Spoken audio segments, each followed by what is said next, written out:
I live with a person who practically tried to ruin me for about 18 years of my life. I realized this when I was admitted to a rehab in 2002, November. And day 6, it came to my mind that I practically scammed myself into alcoholism. Did I think like that? No. Did I perceive myself to be an alcoholic? No. Never thought of that, but found myself right there, convinced I'm a drunk. This whole journey started from 1989 when I realized for 3-4 years I've been a habitual drinker. That's how I thought about myself. But I realized in 1989 that I've been drinking about 6 to 8 pegs every night. 7, 8, 6, 8, 6, 7. It went on. Made me feel good. I was running a pub over there. I was just about 23, doing very well for myself. This is the way of life. After 8 drinks down, the state of mind that I perceived myself with at that time was, if I can live in this state of mind for the rest of my life, no problem. And I realized I was a hard drinker. If somebody questioned how much you drink, I said, I'm a hard drinker. Work was good. I worked hard. I drank hard. That's how life was. Never had any problems. For 2, 3 years, 3, 4 years, this went on like this. But slowly and gradually, the scam started moving ahead without me realizing it. I was drinking a bottle a day. In school, we said, an apple a day keeps the doctor away. I said, a bottle a day keeps the doctor away. Every alcoholic justifies his drinking. I had to justify mine. I started facing hangovers. But I got so used to the hangovers that I barely realized when I look back that that was a hangover. No, that was a new state of mind that I was living in. This is how I wake up. I take 1.5 hours to freshen up. Little tremor here and there, a little imbalance. But within an hour and a half, with lime juice, black coffee, I'd get steady. So by 12 o'clock, I was ready to work. This was hard drinking. And slowly and gradually had moved into compulsive drinking. Now, what is compulsive drinking? A lot of times, I would decide not to drink more than 3 drinks and convinced that I wouldn't touch the fourth. But I ended up drinking a bottle. And my thought justified everything. It was a great party. I met these new friends. The alcohol was good. The food was good. The music was good. Now, that is what I register as compulsive drinking. As much as I would like to control alcohol, as much as I tried to reduce alcohol, I couldn't stop. I was helpless. But that I didn't think then. When I was in the rehab, I started realizing these things. And slowly and gradually, moving on to 1993, 94, 95, 96, 97, day in and out, I'm drinking like that. Nothing in this world could stop me. This was compulsive drinking. I saw my relationships tearing apart. I saw my mom, dad, my son, society abandoning me. And I found some reason to blame them. Alcohol justified everything. By 1999, I got into binge drinking. So from hard drinking, compulsive drinking, now I was binge drinking. Now, what is binge drinking? When somebody used the term in the rehab, I'm a binge drinker, so and so, I'm so and so, I'm a binge drinker. I was wondering, what is binge drinking? Because for me, getting up in the morning and finding the need to drink alcohol was normal. Why are you labeling me? Why are these labels put on me? I hated them. But I realized what they are saying is right. By then, I realized that I was waking up better. Those hangovers weren't there. The imbalanced body wasn't there. The tremors went away. But I remember those binge drinking days, waking up in the morning. The obsessiveness to drink was so strong, I could not imagine that state of mind that I lived in for those years. Unbelievable I could do that. That was binge drinking. Nothing in the world could stop me from putting my hands on the bottle. Alcohol taught me to lie. Alcohol taught me to organize alcohol whenever I want. wherever I want, with whomever I want. At the most, I had to lie. Now, at that time, it wasn't even a lie. That was a way of life. For me, from hard drinking to binge drinking was a way of life. I never saw anything wrong in this. This was the problem. But did I see it as a problem? No, I didn't see it as a problem. Because 4 drinks down the hatch, मैं राजा बाकी सब प्रजा. 8 drink के बाद प्रजा गायब हो जाती है और 12 के बाद कोई मुझे जानना नहीं चाहता है. Nobody wanted to know me. I isolated myself and blamed the world for it. So this was the problem, and I've lived the problem. But what is the solution? Now I found myself in a conducive environment, living with about 32 of us, trying to find life beyond the bottle. Now what was that? A counselor told me, once an alcoholic, always an alcoholic. And I tried to challenge him because I was a rebel. Every alcoholic has that rebellious streak in him. And I had that to the core of my. But I realized with experience that over the years, every attempt that I made to stop alcohol, I failed. And whenever I started, maybe after 2 days, maybe after 10 days, maybe after 30 days, for 13 years, maybe I might have had 60 sober days. Nothing more than that. If there was anything more than that I commit to, I'm lying to myself. And I was a genius at lying to myself. But I realized that every time I started drinking again, I started from where I had left. I couldn't stick to 3. It was a bottle and a half a day. That was the problem. Now, what is the solution? So they told me, we live in fear.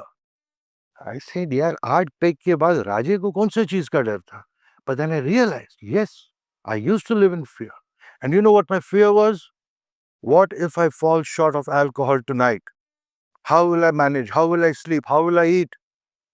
So I had to stock alcohol. I had to organize alcohol. I had places at various ends organizing alcohol for me. Manage that. I could manage that like a piece of cake. So that fear was, what if I don't get sleep? So I need more alcohol. The fear that really shocked me. Yeah. One day before I was admitted to the rehab, there was a fear that came into my mind. I'm going for a treatment. And what if this works? And what if I never drink? जिंदगी में फिर से दारू नहीं पीऊंगा तो कैसे जीऊंगा? That was a fear. Today when I think about it, I laugh at myself. But while I was in the rehab, living through my fears of so many kinds, I realized that if I can live in this state of mind, happy state of mind, working on myself state of mind, then I'm fine without alcohol. That was great. So dealt with fear continuously, every day. We would talk about different kinds of fear. And then I realized that I resent the world also. And that resentment, fear was one part that took me to alcohol, got me to drink, continue to drink. Resentment was the other part of myself which justified the drinking. I had the worst relationship with my mom. Horrible. Love-hate relationship, and the hate part was always predominant for all these years. I resented her for the way she brought me up. I resented her for not being there for me. I never realized that I was not there. She might have made mistakes. She broke my finger, I broke her back. I resented her. I resented my wife the day I drink in excess. She doesn't talk to me for 3-4 days. And what did I do? I resented her those 3-4 days that you don't talk to me, and I continued drinking. That resentment justified my drinking. My dad took financial control because I was making losses in the business, not because the business was bad, because my decisions were impaired because of alcohol. I resented him for that. I resented these things, and these resentments put together justified my drinking. I was a genius at fooling myself. And I did that for 12, 13 long years. Post dealing with these resentments, I realized today I'm a very different person. There was a time for 13 years I couldn't find that thought that could keep me away from alcohol. And now, as I talk today, it's been 22 years, a thought hasn't found me that could take me to alcohol. So working on my fears, working on my resentment, impaired sexuality. the kind of sex life that I lived post drinking, I would hate myself to even think about it. But slowly and gradually, being in the rehab, I started realizing it's been a month. I have not had a drink and have not desired to have a drink. And I told my counselor, if you could keep me here for 6 months, I'm a very happy man. That was the first glimpse of recovery that I saw. That was the first time I recognized something as recovery. Oh, this is called recovery. I was in the rehab for 2 months, came back to society, came back to normal life. I perceived the world differently. I had no money. I had no work. I had the worst relationship with my wife for the first 2, 3 years, a dysfunctional communication between the two of us. It took me 3 years only because I had gone beyond alcohol. Could we find a functional way of living together, raising a son? The world was different to me. Now, when I think about it, maybe the world was trying to understand me while I am trying to understand myself, because I saw the world through the bottle. They couldn't forget those memories, and I had blackouts. Now I don't have blackouts. When I didn't have blackouts, I realized that I had blackouts. That's a very funny thing to understand. What I ate, where I ate, with whom I ate, how did I reach back home? I remember today. Back then I didn't. So the first 3 years, only because I stayed sober, I was a very happy man, very contented. That was around 2004, 2005, 2006, 2007. I made a killing in the stock market because of an old investment. Then, for the first time in my life, I invested that money wisely, and I invested that on myself. I enrolled myself into a meditation program for 3 months, which lasted about 2.5 years. And that gave me life. I realized success does not mean I have to create a mess. I can live through it in a beautiful way. So after 2.5 years, I had a realization that I've been sober now for about 7 years. It was a great feeling. And the first 3, 4 years were fantastic. I had changed. I was trying to understand myself. And in those 2.5 years, I got to know myself to a very different level of handling my emotions differently. So there was a qualitative difference in the first 3, 4 years compared to in 2009, which is about 7 years. Qualitative difference in simply handling my emotions differently. 2010, my dad was diagnosed with cancer, stage 4. We had a beautiful relationship, and it hit me so hard, but it took me little time to realize he needs me more than what he has ever needed me in my life, and the only thing I need to understand is courage. And that came to my mind, and I said, okay, I'm going to be there for him to whatever it takes. So he was with us for 5 years till 2015, hospitalized about 15, 20 times, and each and every time I was there living with him in the hospital. Compared to when I was a drunk, I remember he was in the hospital 7 days and I didn't stay there one night because I wanted to drink. But now I saw my father living with me. We saw him through, and that was a change. 2013, I lost my closest friend to a heart attack. My closest friend. When I got the news, I sat there silent. My mind went blank. I didn't know what to think. I just stayed aware. And after about 40, 45 minutes, good memories started coming to me. They were great memories, great times together for 20 long years. They came to me and I relished them. I handled that very differently only because I was away from alcohol. 2015, I was in San Francisco treating a client over there. Decided to go for a holiday to Vegas for 2 days. And on the flight, I had a heart attack. And in that moment of a heart attack, and 1,001 thoughts come to you at that time. And the last couple of thoughts that were there, either I make it or I don't make it. So if I make it, there's no problem.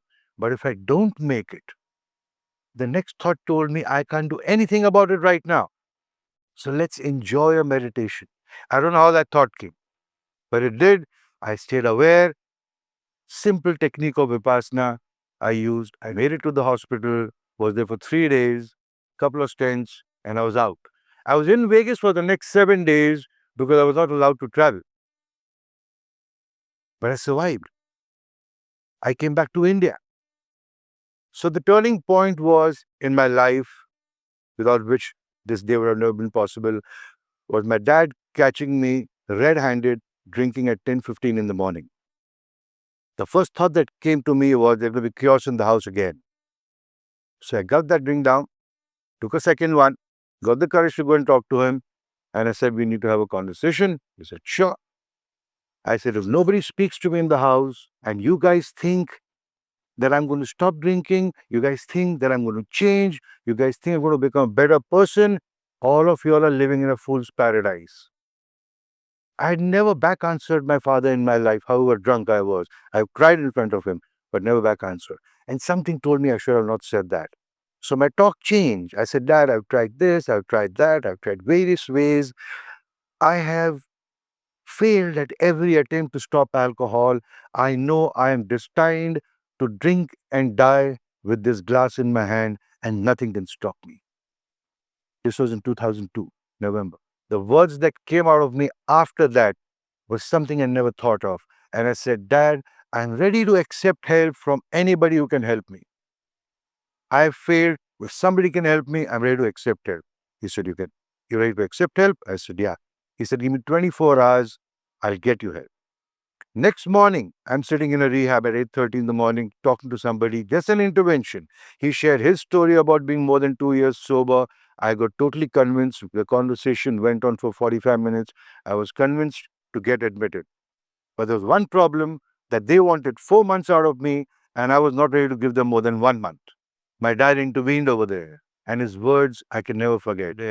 He said, only you know the state of mind that you live in. Only you know what alcohol has done to your life. And if after 4 months you can sit across like this gentleman and share with somebody that you've been sober more than 2 years, let me tell you one thing, 4 months in a man's life is nothing. I heard him, I trusted him, I got convinced, and I got admitted. 22 years, not a drop of alcohol. It's nothing but a miracle life. It would inspire somebody who's listening to me that I was one of the worst kind of alcoholic. I've treated clients for more than 20 years with one conviction in me, that my life can change, anybody's life can change. Thank you for listening. It was a great audience. Thanks a lot.